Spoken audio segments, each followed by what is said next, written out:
We'll begin, as we do all things, just with a simple prayer. In the name of the Father, and of the Son, and of the Holy Spirit. Amen. Just ask our Lord to protect and guide our conversation here this evening, and to inspire us and give us the words we need, and for those to hear, so that we are always doing His will. Our Father, who art in heaven, hallowed be thy name. Thy kingdom come, thy will be done, on earth as it is in heaven.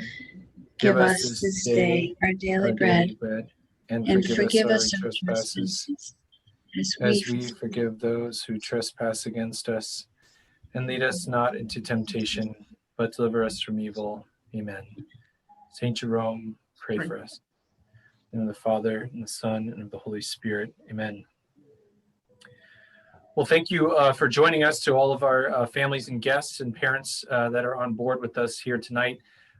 This is not a new group to assemble to speak on such matters, but it's definitely a new format, as it's our first time for our K-8 staff using Zoom to present our academic offering and our curriculum to potential new parents, and also some existing parents as well, for those that are interested.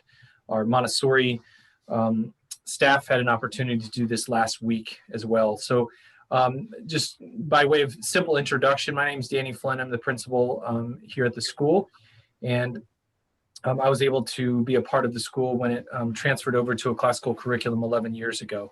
So I've been at the school. I started out teaching 8th grade, and I've been, this is my fifth year as principal here at the school. So the format tonight, we will start off with an introductory talk, which delves into a little bit more of the story, but also some of the philosophical properties of the true, the good, and the beautiful that make us work and operate the way that we do. And that will be given by Mrs. Michelle Trudeau, one of our 2 vice principals, and also an original member of our curriculum committee that wrote our educational plan for our school. After Michelle finishes, she's got to duck out for something, but then we will go through, various staff members will offer a brief presentation on their curriculum year, on some of the aspects that highlight the students that they teach, and how that looks and feels, a little bit of the culture and a little bit of the sense of what they're able to accomplish in their classrooms. Less so about how we're doing things right now during COVID times, more so about historically how we, how we've done things in our building. So, and then at the end, there will be some time for questions and answers. Mr. Chris Curry will help with that. And if you do not want to be a part of the recording by asking a question live, you can always just type in your question into the chat, and we'll field those questions during that time. Okay, so we'll begin with Michelle Trudeau. Hi, good evening. I want to set a little bit of a backdrop for you. Imagine it's the beginning of the school year and you're in 4th grade. The previous year, in 3rd grade, you studied the Middle Ages, how Christianity rose up in Europe after the fall of Rome, the various religious orders like the Benedictines, Franciscans, and Dominicans. You read about the courage of Joan of Arc. You studied the architecture of castles and wrote about the relationships under feudalism. You learned about the role of knights, the invasion of the Vikings, and the launching of the Crusades. You studied various animals and their habitats, and you learned the great chain of being and your multiplication tables. This year, in 4th grade, you'll be studying explorers and how they were both alike and dissimilar to the missionaries and crusaders you studied in 3rd grade. You'll travel with them to China, Africa, India, North and South America while studying maps and map making. You'll study the solar system, the earth, and the oceans. You'll observe how the art and music of the Middle Ages changed in the Renaissance. You'll study inventors and their inventions, the upheavals during the Age of Enlightenment, and life during the Industrial Revolution. You'll get better at answering the question, whom did they serve, God or Mammon? And all the while, your moral imagination will be formed by reading good literature that highlights the themes and problems of what you're studying. This is a snapshot of what happens here at St. Jerome Academy. Several years ago, St. Jerome's was very different. It was a school with a declining enrollment that looked like it might have to close its doors. At the time, several people approached the then principal, Mary Pat Donahue, and suggested that St. Jerome's adopt a classical curriculum. Among those proposing this were college professors, high school teachers, and professional writers who had seen the gradual decline in competent writing and critical thinking. Over the years, they had read student papers that used poor logic, made weak arguments, and had fragmented sentences, and they wanted their students to learn not only to write well, but to think well and speak well. 10 years later, the switch to become a classical school has proven to be an important decision, not just because SJA didn't have to close its doors, and not only because our enrollment has increased, and also not because it has sound techniques. It's important because in addition to all of these things, it is a resounding answer to the question, what is the purpose of education? In the seminal book, Classical Education, authors Veith and Kern explain that a classical education is essentially timeless, since it is, quote, grounded in human nature and in the nature of learning. It offers a framework that is disciplined and liberating, open to the past and to new knowledge. Classical education aims to find the good, the true, and the beautiful across the liberal arts and sciences. It cultivates wisdom and virtue by liberating the mind and feeding the soul through what is observed, pondered, learned, and understood. It integrates the subjects so that the people and stories throughout history, most importantly Jesus Christ, are continually being discovered. Indeed, in our Catholic school, we strive to see God in all things. The beginnings of Catholic education are rooted in the Church Fathers. More than any other institution, the Catholic Church has a historical claim to classical education. As early as the 6th century, there was an attempt to gather classical writings and use them in Christian formal schooling. Over the century, theologians and teachers from Thomas Aquinas to Elizabeth Ann Seton have written about what should be included in a Christian school. A natural question arises. Isn't the study of the ancients a part of another place and time? Because this education is rooted in human nature and human endeavors, it is open to all questions that we humans pose, both in the past and in the present. With the study of salvation history as its centerpiece, the SJA teachers take the students through different times to observe, learn, and explore. It uses the liberal arts as its substance in an integrated way. In kindergarten, the children study the cradle of civilization, learning about ancient Mesopotamia, the Egyptians, and the Israelites. Besides a vigorous memorization schedule, they have diverse hands-on work in nature studies and math. They also learn basic skills such as handwriting, reading, beginning drawing, and listening. And they have PE 3 times a week. In 1st grade, the students study the ancient Greeks, where they learn that the Greeks were very competitive and always striving for excellence. They start the year by studying the Greek myths and follow the Trojan War and the Odyssey in literature. During the year, they learn to contrast the Israelites' knowledge of the one true God with the Greeks' many gods. They learn about St. Paul preaching in Athens, study the chart of the natural world where they compare and contrast plants and animals, and memorize many poems. 2nd grade is the Roman year. This year takes the students from Greece to Rome, where Veni Vidi Vici, we came, we saw, we conquered, is the theme. Besides the sacramental year for First Reconciliation and First Communion, the 2nd graders study the physical and earth sciences, math, memorize many poems, including the 7 Hills of Rome, and continue with the fundamentals of language. And because they are young and we are concerned with educating the whole person, they continue to have 2 recesses a day. You've already heard about 3rd grade's theme for the glory of God and the 4th grade theme, who will you serve, God or mammon? 5th grade is the American year, which Mrs. Clayton will discuss. The 6th, 7th, and 8th grades repeat the historical cycle by taking a more in-depth approach to what they learned in kindergarten through 5th grade. In 6th grade, we go back to the beginning and study the ancient Egyptians, Greeks, Romans, and Israelites. And in 8th grade, they study the modern time, capping it off with the study of America. Mrs. McGann, our 7th grade teacher, teaches the Christendom year, which is sandwiched between those two. Dr. Roberts will talk to you about nature studies in the curriculum, and Mrs. Orhan will talk to you about the math. I recently asked a graduate from St. Jerome Academy how her education set her apart from her high school peers. What were the differences she saw? She told me many things, but one thing that really struck me was from her honors Brit Lit class. She said she was able to enter into the discussion with 16th and 18th century poets like John Donne and Samuel Taylor Coleridge and understand what they meant when they talked about wisdom, beauty, truth, and virtue. While many of her classmates struggled to understand the analogies and metaphors, she was able to think, speak, and write about them.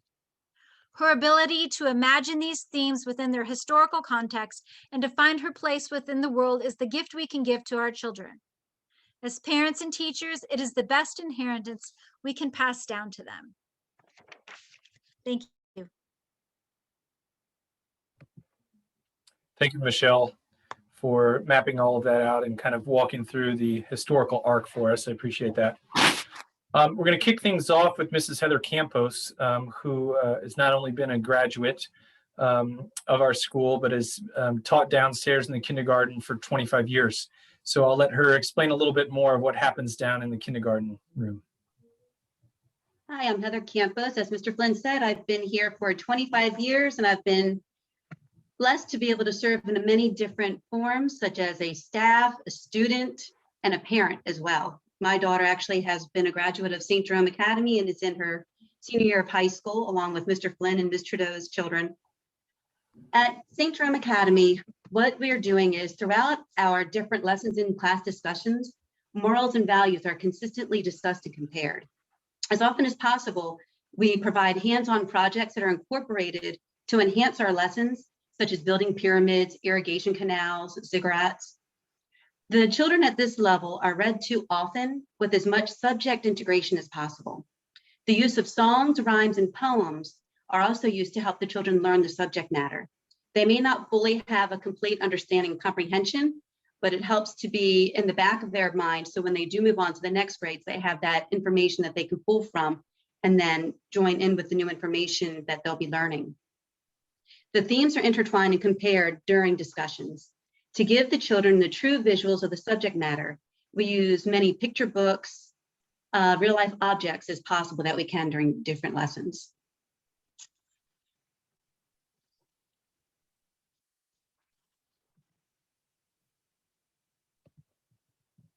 Thank you, Mrs. Campos. Sorry, unmuted myself there. So you can see it starts as early as the kindergarten grade, and you'd be surprised at how well the kids can pronounce things like Mesopotamia and Nebuchadnezzar and Ashurbanipal, and can kind of work their way through as they're learning about all of these beautiful aspects of the historical arc. So thank you. Next, we're going to jump up to Mrs. Pollock in the 1st grade. Take it away, Mrs. Pollock. Okay. Good evening. I'm glad to be here with you. And this is my 11th year in 1st grade. So I started with Mr. Flynn, Dr. Roberts, and a few other teachers back in 2010. So we have 2 tracks in 1st grade. Both are very important, but the one that distinguishes us the most is the content. And the way I like to think about it is we set out a feast for the children, and really it's a feast of truth, goodness, and beauty. We have our religion, which we start with the incarnation of Christ. I do that with the 5 joyful mysteries. And we have a year that really follows the liturgical year and the life and ministry of Jesus. Our salvation history is really the story of the Israelites from Abraham, through the life of Christ and the early church. And that we integrate that with Greek history, as Mrs. Trudeau said. So with the Greek history, we really get into the myths. We we love Heracles, and right now we're into the Odyssey, which is, just sweeps us away. We get very involved in it. But we can see the difference, between the whole understanding of the Greeks as compared to the Israelites. And we know that the Israelites have the revelation of God through the Ten Commandments and the Ark of the Covenant, and all the patriarchs and prophets. So it's really a good context in which to understand the Greek mythology and the Greek religious beliefs. So then with the nature study, we start with plants, and then we do a lot with the animals. And we like to render, we call it, which is really, realistic drawing. So for instance, tomorrow we'll be drawing sea turtles. We're just starting our study of reptiles. And then we study the grammar with literature. So we go through, the nouns, pronouns, proper nouns, and common nouns, and then the verbs, adverbs, adjectives. And now we're studying prepositions, and we'll soon do the object of the preposition. But we do all this with literature. So the children listen to stories, and then we narrate the stories, but also then make a grammar notebook page to kind of highlight the part of speech that we're learning. And of course, the skills are very important. We especially focus in on handwriting, phonics and spelling, of course, reading and math. But the children do a lot of handwriting in their notebooks. And we really expect them to, use proper formation of letters and spacing and the conventions of the capital letter and the period. So they get a lot of practice by copying sentences that relate to our content. And then, around April in the fourth quarter, they're ready to start composing their own sentences after copying, many, close, 75 sentences probably in their notebooks. So we have, the children develop a pride in their ability to write beautifully and to, to illustrate their work. And the illustrations also give them more practice with controlling their pencil and really developing that fine motor coordination. So we also have the memorization, and they memorize poetry and scripture. And also we have Latin prayers, some of which they sing. So we enjoy singing those together. And then I would say that one thing I'm really trying to develop this year is their ability to narrate and just to talk about what they've heard. When I finish a read aloud, I ask them what they heard, what they'd like to talk about. And the children take turns kind of building one on the other, but it gives them a chance to speak well, to organize their thoughts, and to express themselves. So we just have so much to offer the kids. And I think one of the things that I just wanted to end with is they experience the wonder and purpose of living in a meaningful world, like the world that's ordered by God through, their understanding of salvation history and religion. So there's so much, and I'm thankful to be able to share this curriculum with the first graders. Thanks.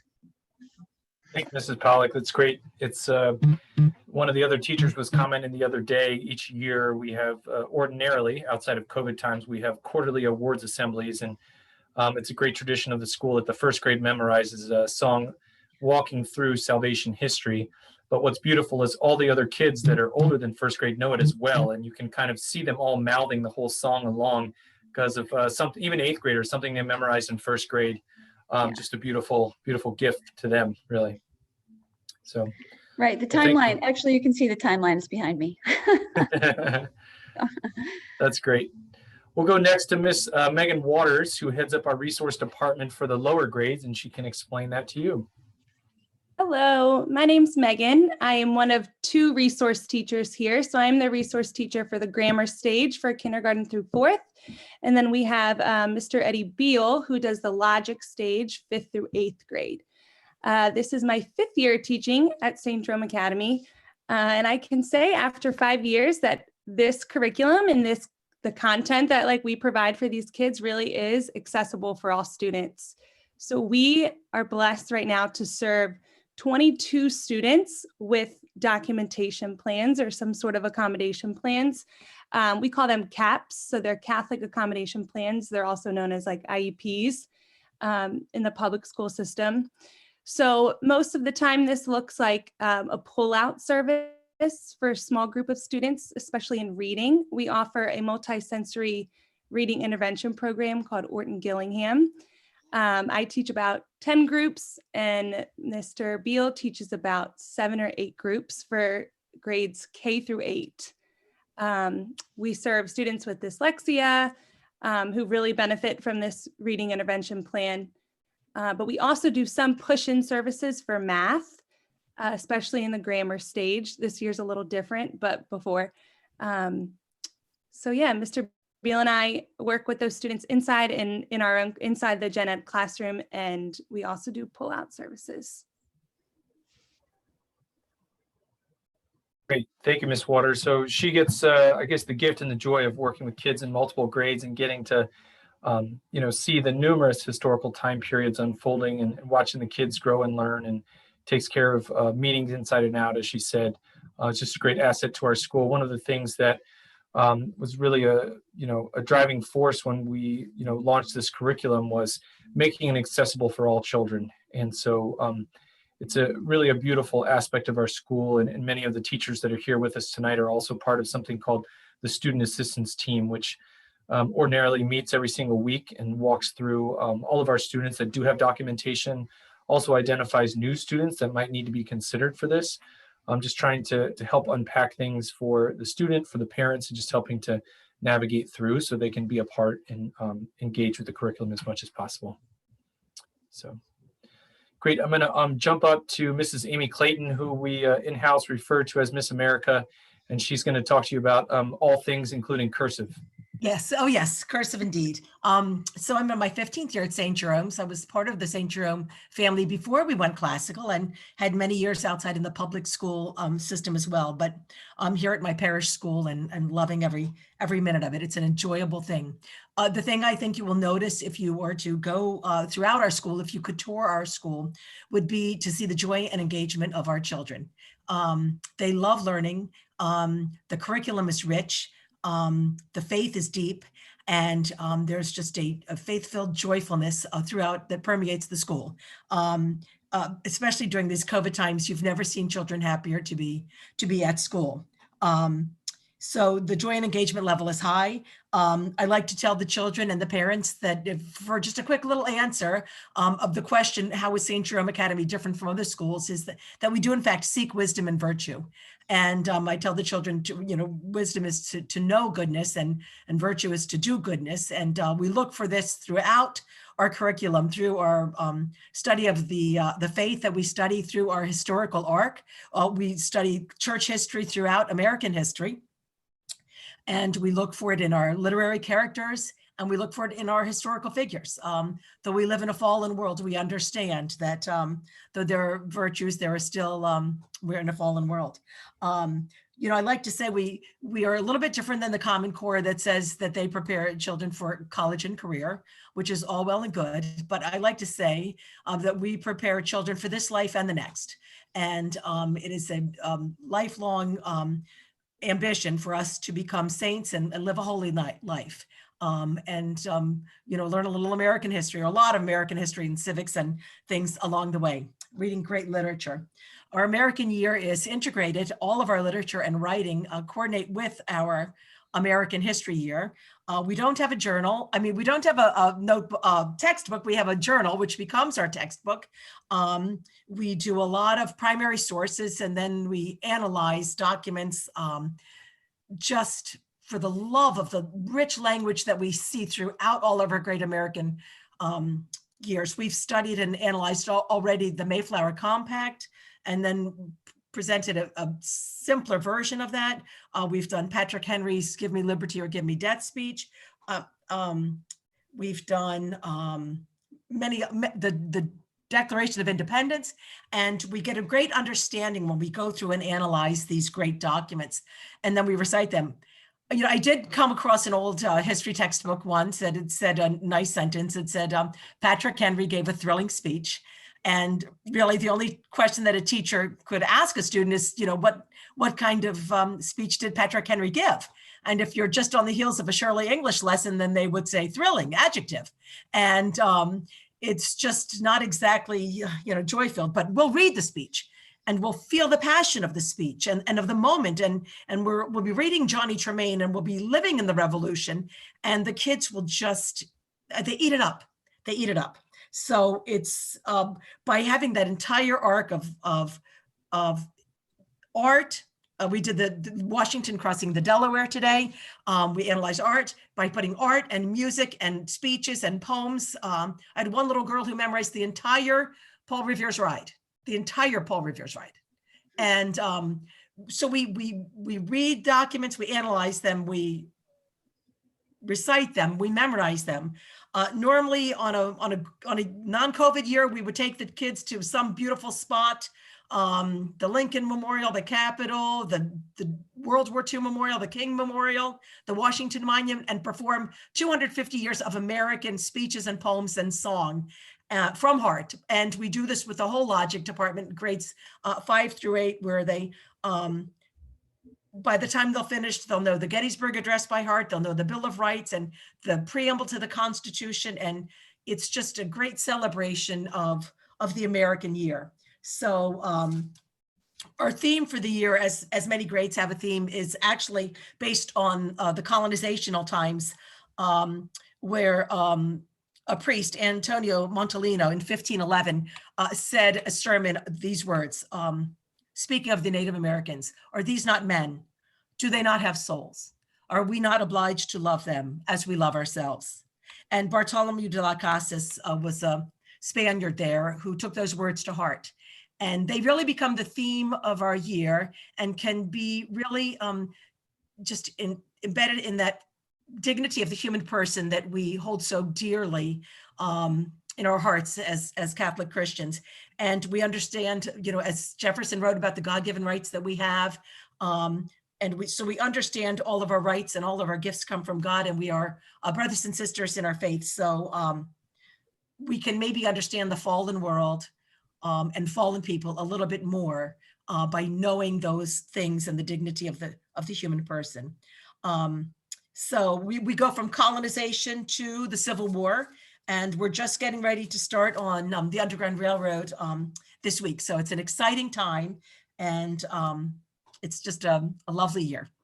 That's the 5th grade. Thanks, Amy. That's terrific. Appreciate it. Next, we're going to keep moving up the logic stage, and I'm going to go over to Mrs. Michelle Orhan, who also was a part of the SJA family before we became classical. But she's been working in math primarily, has also taught some music and helped with the choir, and runs our spring production and a million other hats, but I'll let her explain. So my name is Michelle Orhan. I've been at St. Jerome's for the past 19 years. So I was there for our transition to classical education, and I will say that it has been one of the most freeing experiences as a teacher. It has made such a difference in how I speak to my children, and I feel so blessed that our school found this, that even though we were in a time of difficulty, that I really feel like it was the Holy Spirit that led this, that put this on our plate. And as a teacher, it has been so beautiful to be able to speak to my children just in such a spirit-filled way. So I teach the 6th, 7th, and 8th grade mathematics. We do level our 6th, 7th, and 8th graders slightly. Our other resource teacher that Ms. Waters referenced, Mr. Eddie Beal, teaches a small group of children that just need to have things slowed down for them a little bit. So they cover all the same topics. They talk through, in a very beautiful way, all the different kind of mathematical ideas that they need to get through by the end of 8th grade, but they have more one-on-one time with the teacher so that we can, like Ms. Waters said, access every style of learning, every student, and they all can really understand the mathematics and the beauty of the world through mathematics. So I'll talk a little bit about the younger grades because I am also one of the people that helped decide that St. Jerome's would use Singapore mathematics. So Singapore mathematics is just a style of presenting mathematics to our students that is a kind of three-step approach, because students really need to access mathematics in a very concrete way. So everything in math starts out with a hands-on experience, with actually doing the math, right? And it doesn't need to be, 1 + 1 equals. It's not just, that kind of abstract algorithm that doesn't really make any sense. So we start with the concrete and then move from that concrete hands-on into a pictorial representation. Let's see how this looks in the world around us, right? God gave us this beautiful creation. So how do we actually access the math in the world around us? It's there at all times in everything we do. Actually, I was speaking with my 6th graders today. We just started a geometry unit, and we were talking about how reading and comprehending in literature is so very similar to what we do in mathematics, right? But we're talking about numbers and eventually letters in mathematics while they're reading sentences, but there's so many commonalities between the two. And that I'm able to spend that time talking to them about that just is such a beautiful thing that I never would have done before the classical approach was put in front of me. But back to Singapore. So once they do that pictorial representation, the seeing it in the world around them, then they get to that algorithm, that typical, 32 × 54 and the line and the kind of step-by-step process that helps you access the math, that helps you do the math. As we are going through the process, we want them to really take in what's actually happening. So it looks a little different than, your typical, what probably all of us did as kids, right? We were taught the algorithm and, oh, I know how to do it because I know step-by-step what to do. But do we really understand what it is that's happening, how that's working? Because it's through understanding the beauty of the mathematics that later on in life, we can take all of that beauty and the process that we understand and apply it to the world around us, apply it to our everyday lives, and really understand and see the world and God's creation for the beauty of what it is. So then after Singapore math, they use a Singapore math program up through 5th grade. And then once they get to Mr. Beal or myself in 6th, 7th, and 8th grade, we have a different textbook, but we kind of guide it ourselves. We go through geometry, and the students that are with me finish Algebra 1 by the end of 8th grade, so that they're prepared for what our high schools expect of them. But also in doing all of that, we talk through not only the process of the mathematics, but the beauty and the wonder in mathematics and how it applies to the world at large, and how it helps us grow closer to Christ, and how it helps us grow closer to our faith and reach that end goal, which is to be a saint, to be in heaven, right? And that even through mathematics, we can do beautiful things. So, yeah. Thank you, Michelle. That's terrific. Definitely a different slice on mathematics than maybe what you're accustomed to of just pounding out skill and drill. We do some of that as well, but definitely want to introduce them to the beauty and wonder associated to that. And I think you'll see some commonalities in what Dr. Merrill Roberts has to address to us as well, speaking under the umbrella of nature studies. So take it away, Merrill. All right. It's hard to follow this whole group, right? They put me last because I talk too much. So Danny's just going to mute me as the host when he gets tired of me talking. But I will say, first off, that I also came on with Danny, with Mr. Flynn and Ms. Pollock 11 years ago now with the new curriculum. It's also my parish school, and I'm happy to say that I'm also a very proud parent of now 3 St. Jerome students. I have one in 6th grade, who I assume was in that math class with Mrs. Orhan today, which is fun. And I also have one in a son in 3rd grade and another son in the Montessori program. So I've seen it from the parent side, and I can tell you that the things these people are saying are true because they come home with my students and my sons, and I get to talk about it at the dinner table. And in some ways, that's one of the things I've loved the most about teaching here. In fact, sometimes my wife and I will describe, teaching at the school and having our kids there, sort of like, it's like, homeschooling our kids with a whole bunch of our best friends. together, right? Sort of bouncing around the building. Our poor kids running into us all the time. They can't get away with anything. But it's been a really beautiful experience. I was living here in the parish and working on my PhD in solar physics at Goddard Space Flight Center, and just kind of got this job sort of out of happenstance and the grace of God. And it's been such a joy for me and a beautiful thing to do for the last 11 years. And I've been very pleased to be with this wonderful crowd. They've stolen all my talking points, but I'll find a way to say a few things anyways. As far as nature studies goes, the focus and the theme, if we've got one, and this spreads throughout the curriculum, despite the fact that I see students from 5th through 8th grade. Earlier than that, the theme is very similar, but it's done with the homeroom teacher. So you heard Mrs. Pollock talk a little bit about how nature studies goes in the 1st grade. The mentality and the principles are the same. And that is that the theme is to nurture a wonder about the natural world in our students, to feed that natural wonder which is in them, and if we nurture it, it grows. And you know, I see Mrs. Pollock nodding because she nurtures it, and I love to watch it grow in my students when they come through her 1st grade class.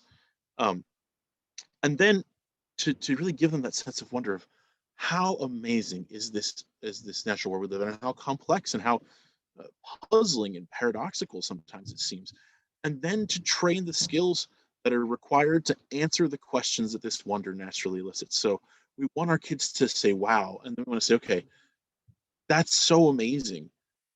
How that elicits a list of questions. How would you go about trying to figure out how to answer those questions? How would you quantify that? How would you measure that? How can we together figure out what the skills we need are in order to then satisfy that wonder as best we can in the classroom? And so because of that theme, because of that emphasis, there's an emphasis then on observation, and therefore, as Mrs. Pollock talked about, rendering all the way down into the lower grades. And for me, this is very simple. Observations are the foundation of scientific knowledge. You see things in the world, ask questions about them, formulate answers to those questions is sort of the basis of what we typically think of as a scientific method.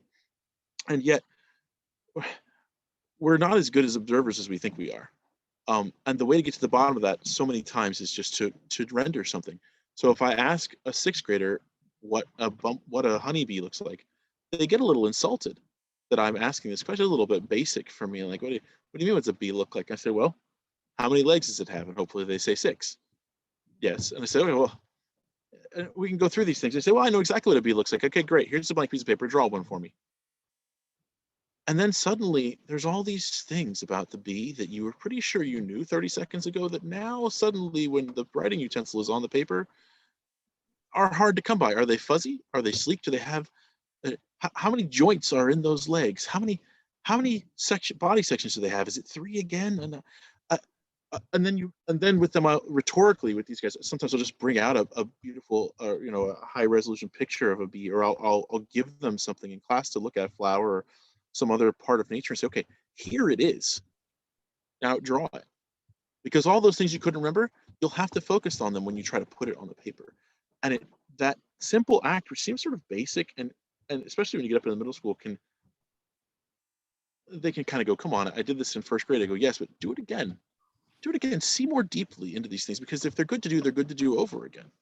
And for them, I haven't really come across a time where if you've rendered something, even if you've done it before, that you don't see more deeply into the nature of the thing. And the more closely you see the details about that natural object, the better it will be able to analyze it later on. So many errors, and Mrs. Orhan can tell you this is always true in mathematics, right? An error early on in step 1 or 2 will spread itself, will multiply, and will give you trouble later on.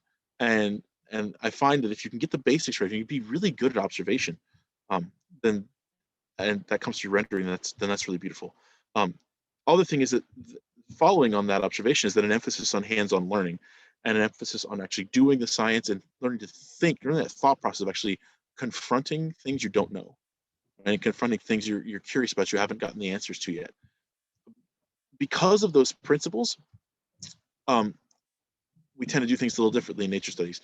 in my class, especially, I tell students and teachers parents who come through on tours, something that makes students smile and parents cringe a little bit. And I say, my nature studies class has a simple motto, which is no textbook, no homework, no problem.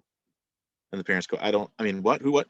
But because the textbook sort of implies that the answers are within the covers, the front and back covers. And so as an alternative, we use an integrated set of lab activities. So we'll have a unit on simple machines, and we'll start with what is force and work, and we'll talk about measuring distance, and then we'll go through pulleys and levers and gears and all these things.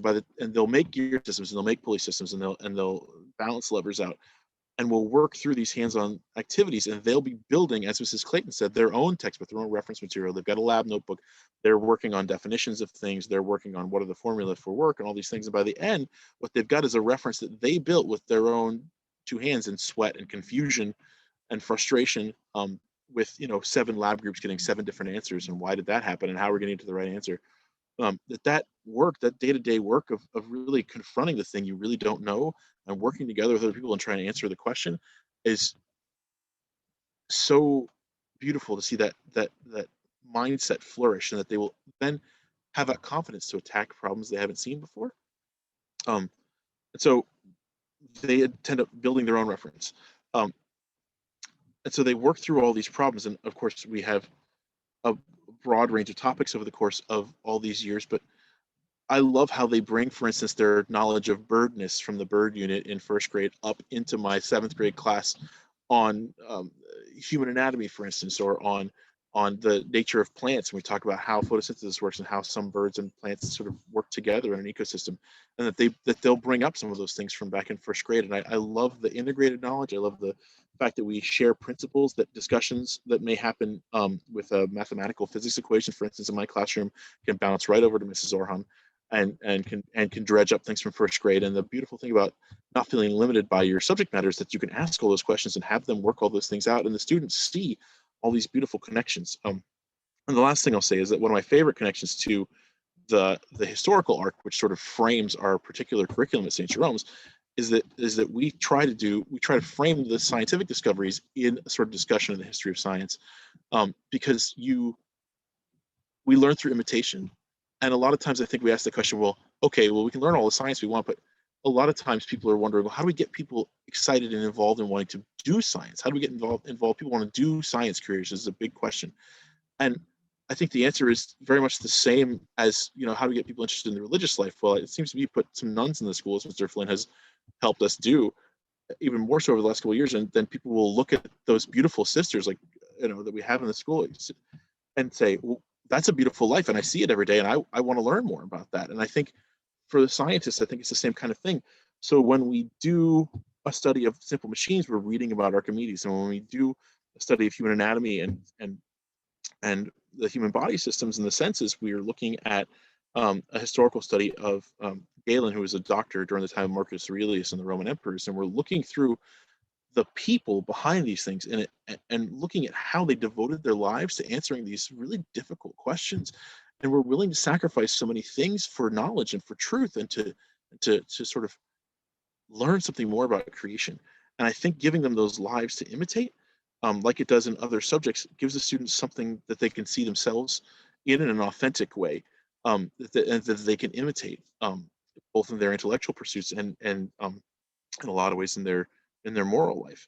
And I think that sort of helps tie the nature studies curriculum into our sort of pursuit of wisdom and virtue, right? And how to be a virtuous scientist, how to sort of live in a way that allows you to think deeply about the natural world. And we have a lot of fun.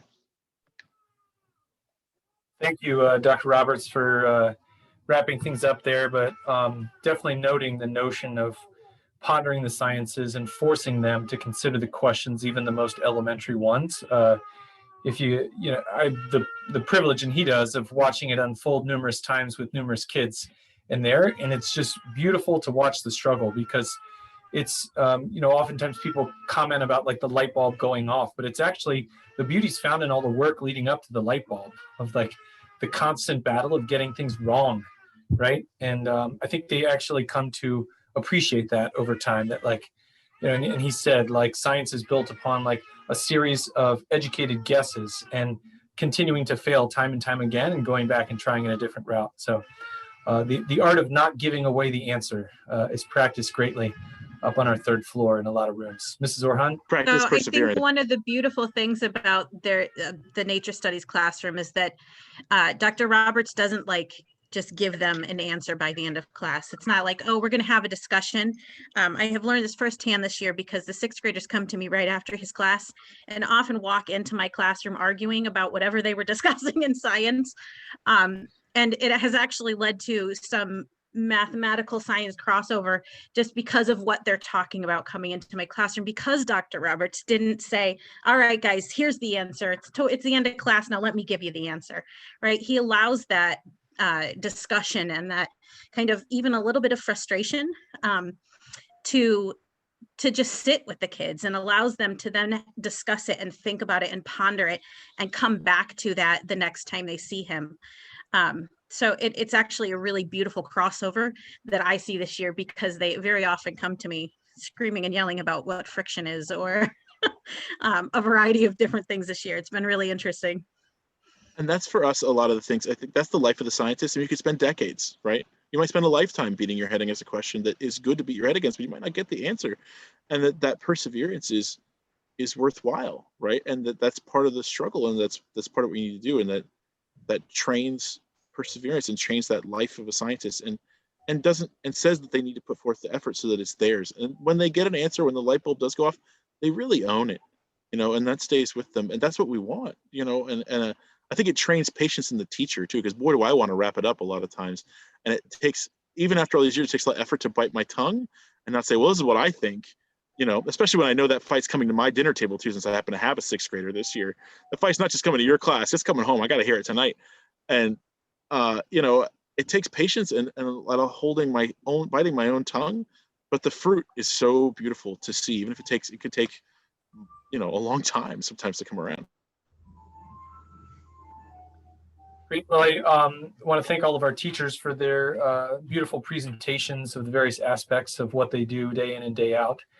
I'm going to kick things over and also with an introduction to Mr. Chris Curry, who's our Director of Advancement and covers all of our admissions and enrollment for the school, and is behind the scenes of getting all of our potential new families here in the first place. I know, Chris, you might have a couple practical things, and then we can go into questions and answers.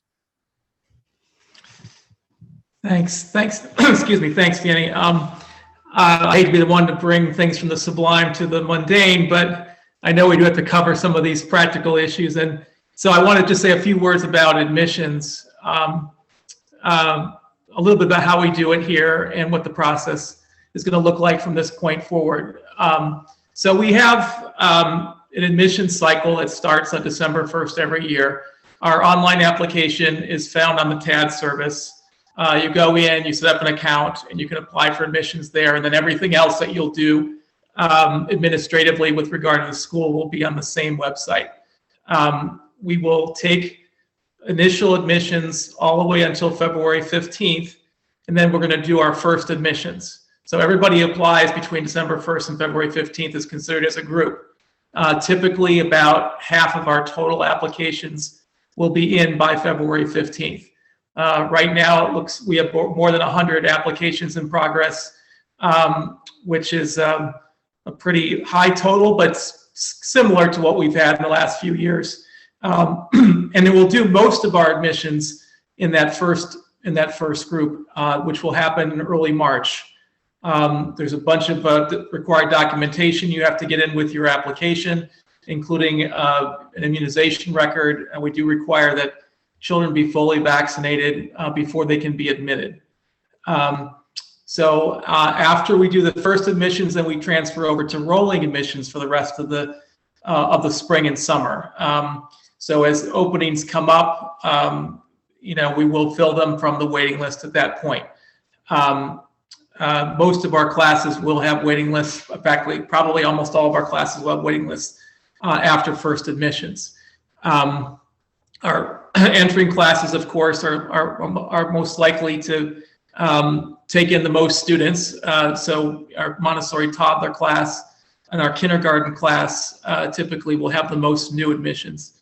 but we'll have some number of admissions all the way up. So those who get admitted get an email back from TADS, and then they have a link to go back in and fill out an enrollment form.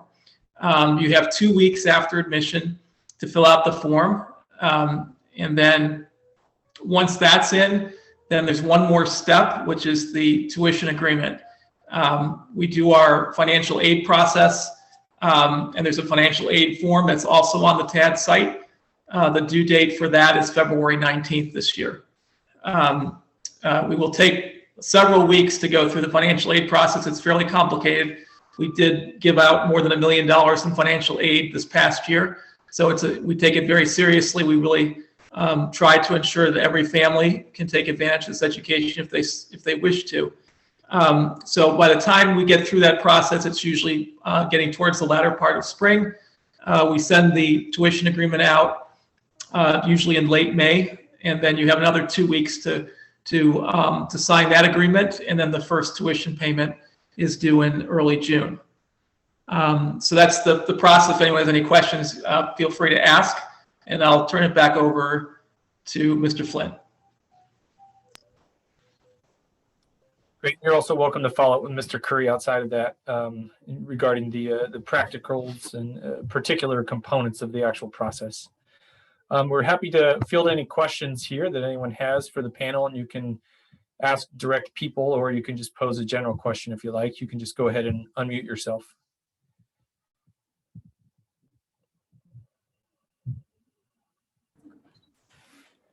Just wanted to ask, you mentioned there was a switch in the math curriculum at either 6th or 7th grade from the Singapore textbooks to some other textbooks, and was just wondering what the other textbooks are from that switch onwards. So it's a Sadly or Oxford, it's Fundamentals of Algebra, Foundations of Algebra, and then Algebra 1.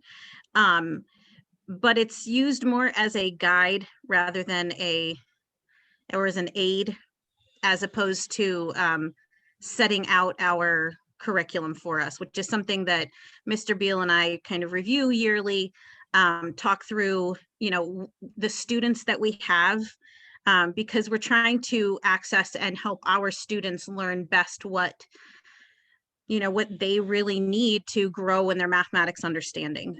So it, we start with what they've left off with in the 4th and 5th grade mathematics. They have a special teacher in 4th and 5th grade also that just teaches mathematics. So K through 3 is one teacher. 4th and 5th, or K through 3 are the homeroom teachers, sorry. 4th and 5th are a separate teacher who just teaches the math class. And then 6th, 7th, and 8th are Mr. Beal and myself. And so we use the Sadly or Oxford books. But like I said, just like Ms. Clayton was saying that she uses, primary sources, it's kind of just an aid for us as opposed to leading our curriculum, where the Singapore math kind of in the younger grades is the books, and the actual textbook series is a little bit more leading for those grades. Thanks. That makes a great deal of sense. So appreciate it. Sure. Read a question here in the chat. If my daughter were to be accepted at St. Jerome's as a 6th grader, would she be behind the students who have gone there since kindergarten? Class split sounds wonderful, but quite different than public education. I would say it depends. It depends on certain areas. It's not necessarily that they're drastically behind in certain, in all subject matters. I would say there's certain things that we're doing that other schools just aren't. I would say Latin is probably one of the most pronounced things. Grammar tends to be another component of varying from school to school where they are. And then after that, it's just a matter of looking at things through a very different lens than what they're accustomed to. I don't know if anyone else on the panel has anything else to add there. I'd love to talk about that. I'd like to say something. Yeah, I think the children, many children adapt very quickly to the classical program because it's so engaging, and there does not always have to be background knowledge in the year. 6th grade, for example, the Greeks and the Romans, they've got that from the past, but it's so engaging. I think that the children are able to adapt pretty quickly. I would say the grammar is the hardest adjustment, but the teachers know how to make adjustments and sort of simplify things. It builds up in steps. So I think sometimes it's more of an adjustment for the parents than it is for the children. So I think it's adaptable. I was going to say very much the same thing. It's something. It's an adjustment period. The school culture is a little bit different, and we've had a lot of students come in 5th or 6th grade, and it takes a few weeks to sort of get your head around things being a little bit different, which I think is true of any school, but especially because of the slightly different focus at St. Jerome's. My experience has been that there's usually a little bit of anxiety early on, but then there's a lot of relief and joy, and the students settle in pretty quickly. The other thing I would say is my experience is that those students who come with a different perspective, especially because there's a lot of discussion in my classroom and and I hear it across the hall in Amy's classroom as well, that actually those students end up being a huge asset to the class. They bring a slightly different perspective, or hey, wait, that's an assumption. Where'd you get that from? And asking the students to sort of codify that and defend that instead of depending on everybody else sort of knowing, oh, back in 3rd grade, we all did this together. I find that to be a great asset, especially in the middle school. And so I find the students adapt pretty quickly to the school culture, and the school culture is very accepting. And honestly, that's brought a lot of depth to my own classroom, my own experience. And so those students end up being a real asset for me. And also because we treat every human as an individual instead of, well, I have to get through this amount of stuff in this amount of time, we can speak to the individual and work with the individual as needed and meet them where they're at, as opposed to them having to, force themselves to meet us where we're at, right? So there's a little bit of, adjustment for the student, but the teacher is, there to kind of guide and aid because of what we do. Actually, I had a student dropped into the middle of a chemistry unit in 7th grade. We actually didn't finish the end of 6th grade, and the 7th graders insisted when I came back that we finish. And so she was a new 7th grader, and she was very upset and anxious and going, it's a new school and this is a new subject and you're dropping me in the middle of the unit. And it was 2 or 3 weeks of a little bit of stress. And I said, it'll be there, it'll be okay. And by the time the unit test came and the time we were doing the review, she was on par or surpassing the other students, and she'd kind of come around. And it was a really good experience. So even like in 7th grade, which is pretty late, I think, and coming in sort of mid-topic, she was, adapted pretty quickly to the whole thing. So we kind of worked it out. Try the next one. I'll try to answer some of this, and Mr. Curry, you can chime in as well here, sharing a little bit about factors to consider a child for admission and how things are weighed. There's certain objective criteria that we do use, but we do not use like an entrance exam, and we're not trying to placate to, let's say, like the top 15% of our academic applicants. That's not the case at all. We do prioritize siblings. We do prioritize parishioners, people that are already in the parish. Those kind of factors are the more objective types of having a better chance to gain admission to the school.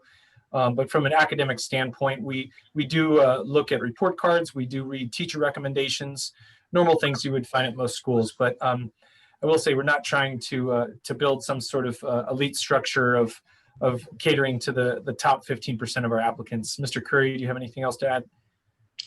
I think you expressed most of it. I would give one insider tip to parents who are applying, and that is that there is a short survey on the application that asks about the parents' values for education and what they're looking for in a school. And I happen to know Mr. Flynn looks very carefully at those answers. So don't just dash off a sentence or two, but take your time and give a careful response there. Good point. And that's really in light of we're not able to interview every single family. Each year, I think last year we had close to 250 applications. It's hard for us to interview every single one of those families and get a feel for, like, what are you looking for? Like, are we the best fit for you and your family? So by answering those questions, it gives us at least, scratching the surface, an idea of kind of where your family's coming from and what you're looking for in a school, so we can try and see if it's a good match on our end. One of the main things, the focus of the school is very much about the parents being the primary educators of their children, and we really partnering with parents to help facilitate that.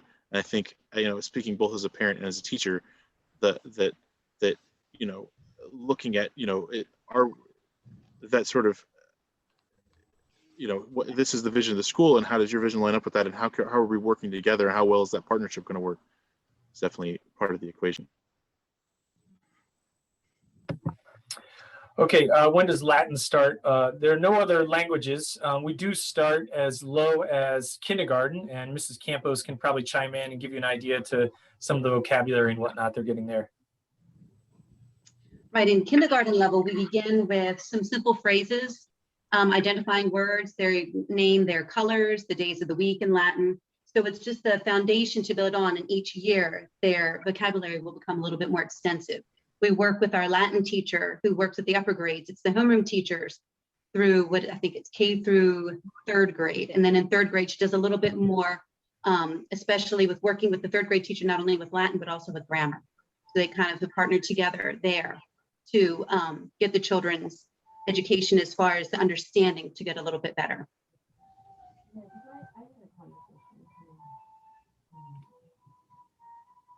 Great, thank you, Mrs. Campos. Any other questions across the board here? I wanted to ask a little bit of the converse of the question of students coming in, you know, later in 6th grade, just about after graduation, where students tend to go. You know, do they stay within the Catholic school system? Do some go into the public schools? On to thinking of, you know, what I don't know if career trajectory, they're probably too young, but just sort of like how you see both aspirationally and in the, you know, the years that the school's been around, what students go on to do.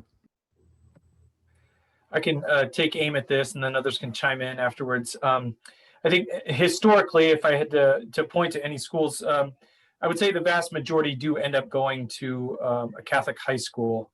And I think that's, I think part in part because of the experience they've had at our school of parents wanting their child to be in a Christian culture, a Christian environment where these things, these truths and these goods have been wondered and pondered and can be fostered over time. I would say it's not a particularly like a marketing angle on our end as far as that goes. It's more driven from the parents. We do very little steering of parents to kind of drive, you know, kids to apply to particular places. It's really a parent choice, and that's up to them. Historically, they've chosen for the most part the 2 schools that are closest to us, so geographically it makes sense.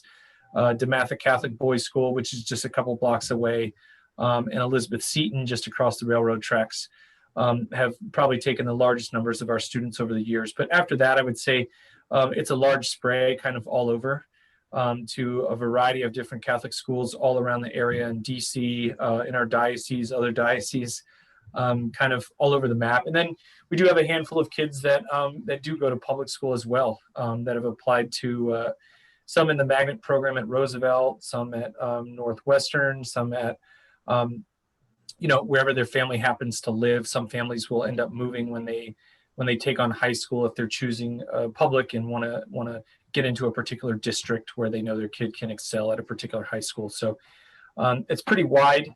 I will say, you know, born of the light of our school, it's in its 2nd year foundation. There's something called the St. Jerome Institute, which is a new high school that just started out. They have their first class are now sophomores. And it's born of the spirit of ours because it fosters a classical curriculum. All the classes are seminar based, and it's same in name, totally different in governance and a little bit in structure. But they're continuing on what we're doing in the lower grades at the rhetoric stage for upper grades for those that are interested. So we have a handful of our graduates over there now, and I think we have 10 kids in our current 8th grade class that have applied for admission there next year. Great, thanks so much. That's extremely interesting to know. Thank you. Screens in the classroom. So up until this year, we had next to no screens in our classroom. We literally, I mean, teachers had desktop computers to be able to, you know, perform the professional aspects of their job, and that was it. And this year we have a whole lot of screens because we're live streaming and recording at nearly every single class. I would say like 95% of our classes are streamed and recorded.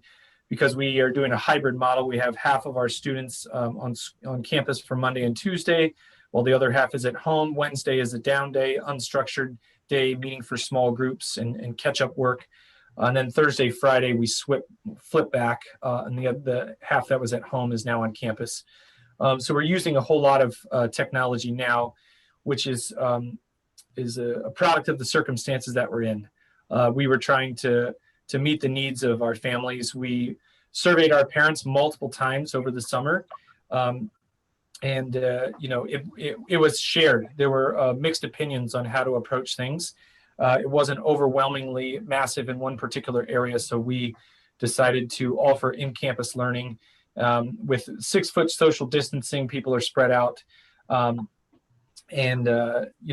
can only fit about 15 kids in each class, so that's why we have them in 2 platoons, and then we have the other half at home. I would say the teachers are very comfortable with where we are things now at this point in the year. It took some time to get there, but for the most part, everyone's very comfortable using document cameras and sharing their screen and using slides, calling on kids at home, back and forth. In total, I would say someone's asking about a virtual only option. Yes, we had about a total of 60 students. We have 407 students in the school right now. About 60 chose for full distance learning for the whole year at the onset. The others are on campus to some portion. We prioritized 2 groups. That was any students with documented learning disabilities are able to come 4 days a week, and then children of staff members, so they can keep doing their jobs because they're on campus 4 days a week as well, are able to come 4 days. Our Montessori program, the littlest guys, most of them are coming in a half-day capacity, which previously we would offer a full day, but now we have a morning session and an afternoon session. We never had an afternoon session before, but it allows us to kind of get more people on the campus and give them a chance to learn, even if it's in a shorter stint than they're accustomed to.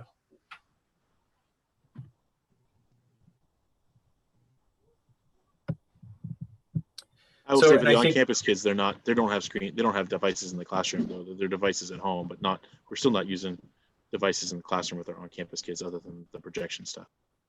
Great, thanks. And I forgot that part, Dr. Roberts. So our school, since becoming classical, has always been kind of low tech, no tech by design. So the students during that time have never carried technology, never used it in the classroom. Teachers have used it as a tool, meaning a means to an end. So if they can magnify a picture, a map, a piece of artwork, if they can better diagram a sentence using technology, fine, so be it. But students have not used it. They're not using it now in the classroom. They'll use it at home, but they're literally only using Zoom to communicate. We're posting things through Google Classroom right now, the recordings of classes, homework assignments, but we don't use a parent portal to track grades. And in the future, I don't see us also kind of introducing technology into children's hands in the classroom, even when COVID ends and we're not doing the social distancing components.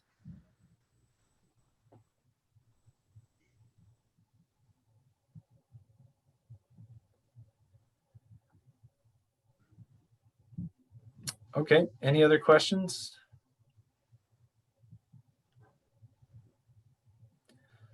Okay, well, I think we'll wrap things up there. Just to reiterate, Mr. Curry mentioned the deadline is February 15th to submit an application. You can reach out to him directly. All of his information is on our website. You can also reach out to the panelists, our staff here. All of their email addresses are on the webpage, and you can ask away anything you need in that time. And thank you for taking the time to join us here tonight. We appreciate it, and have a great evening.